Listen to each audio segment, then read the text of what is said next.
Hey guys, how's it going? Syndi here, and welcome to another weapon review episode I'm going to be doing today. So, today for the second episode, I'm going to be doing the AWS. Now, this is a light machine gun that is introduced in the Battlefield 4 Naval Strike expansion pack. So, if you don't have the expansion pack, then you can't use it, sadly, and it is unlocked upon the completion of the Swiss cheese assignment. Now, for the Swiss cheese assignment, let me find it here. All you have to do is be above rank 10, you have to unlock the Naval Strike DLC, and you must have 3 LMG ribbons and destroy 3 vehicles as support.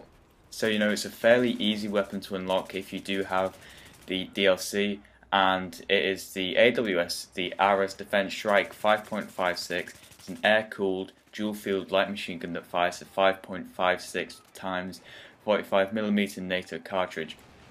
So it's unlocked upon completion of the Swiss cheese assignment. As I've said, has a high rate of fire, a low recoil, and an average damage, average low I'd say, with a capacity of 100 rounds. So for an LMG, it's a fairly standard magazine size. Now, as I found when reloading, that the reload time is pretty good for an LMG. As you find with other LMGs, I'm not really going to give examples for it, but it's fairly obvious that with LMGs, because the magazine is so big, that it takes quite a while to reload the weapon. Now, as I find is, if you don't use the full round, like if you don't use the full magazine, then the reload time is fairly modest for an LMG, so it's a pretty good LMG. So I've got down a list of things of pros and cons. It's mainly pros here. This is a very good weapon, and if you've got it, I definitely recommend using it. So for an LMG, the damage is fairly low. As I've just said there, you're able to give great covering fire. Now, on maps like Operation Metro and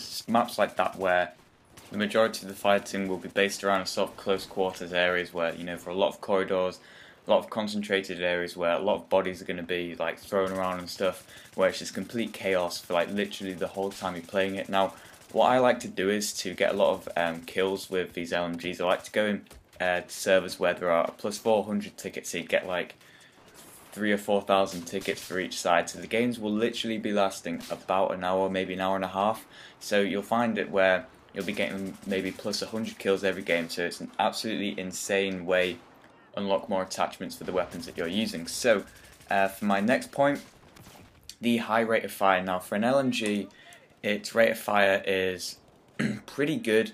I mean, 800 rounds per minute, that's pretty good for an LMG. So you're able to give absolutely great covering fire. I mean, the rate of fire is perfect for a weapon like this, and because of the rate of fire, it means that it doesn't have as much recoil as you'd expect, really. And plus, if you have an LMG and if you use a bipod with it, then you're absolutely unstoppable if you can find a great spot where you're fairly concealed and where the enemy would really be struggling to find you.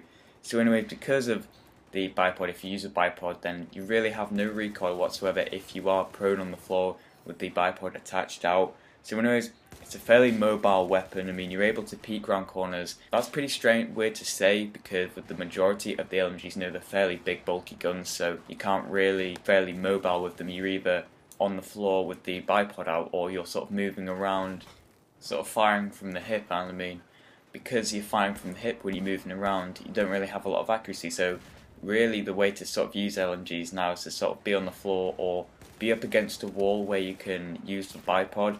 And that's really what I use mainly to sort of get the kills with this weapon. So anyways, it's got a fast reload time, as I've said. I mean, the reload time is pretty good for an LMG. I don't know the specific time, but compared to other LMGs, I mean, its reload time is very good. But anyways, the only really bad thing about this LMG is if you're in a 1v1 type of situation, the majority of the time you'll lose it. Even if they're using maybe a handgun or something, it'll just be like I found that this happened a lot with me, where they would be on less health, but they would manage to kill me. So sort of in a 1v1 situation, the AWS isn't exactly the best of weapons to use. But anyways, yeah, it's got a perfect magazine size. As I've said, 100 rounds is a pretty good magazine size for an LMG. But anyways, as I found with the default sight, that it wasn't exactly the best of sights that I've used.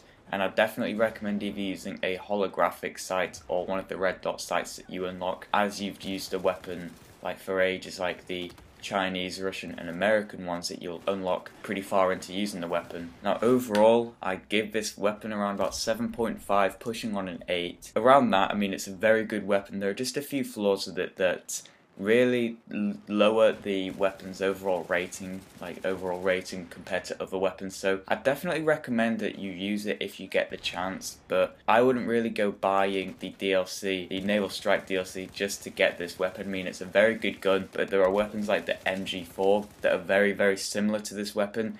And I find that if you're not really used to using LMGs and you don't really understand how to use them properly, then I wouldn't really recommend that you use it. But anyways, I've been Syndi, and if you've enjoyed this episode, please leave a like, and I'll see you in the next one. So yeah, bye.